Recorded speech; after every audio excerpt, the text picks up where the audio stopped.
Okay, so I'll just show you how to pair a mobile to the Bluetooth audio system in this Mini. If we go to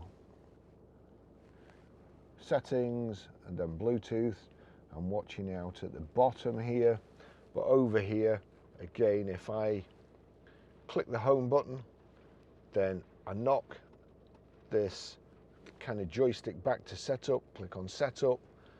It's on info sources at the moment. Settings, we need that to be highlighted. So settings, it goes in white, select that.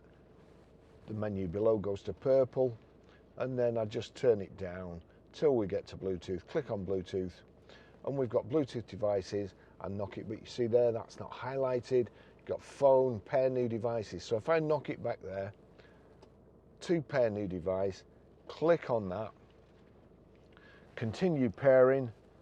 It's already showing up Mini here, but I'm going to click continue pairing and start pairing on your Bluetooth phone. When prompted, please enter a passkey pin of your choice for it or for additional information. So I'll click on Mini.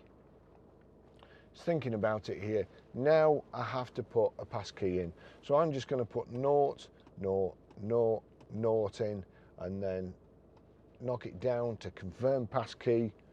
So you just pull the joystick back, verifying passkey and pin, 0, 0, 0, 0, pair. Allow contacts and favourites to sync, allow. Just all thinking about it at the moment. Just, there you go. That's a good sign. Once that comes up, that's pretty much telling you that it's paired. And that's it, it's now paired. We'll see if we can find Mini. I'll just go to the top, but it all doesn't always appear at the top. Mini connected, that's it. It's all done.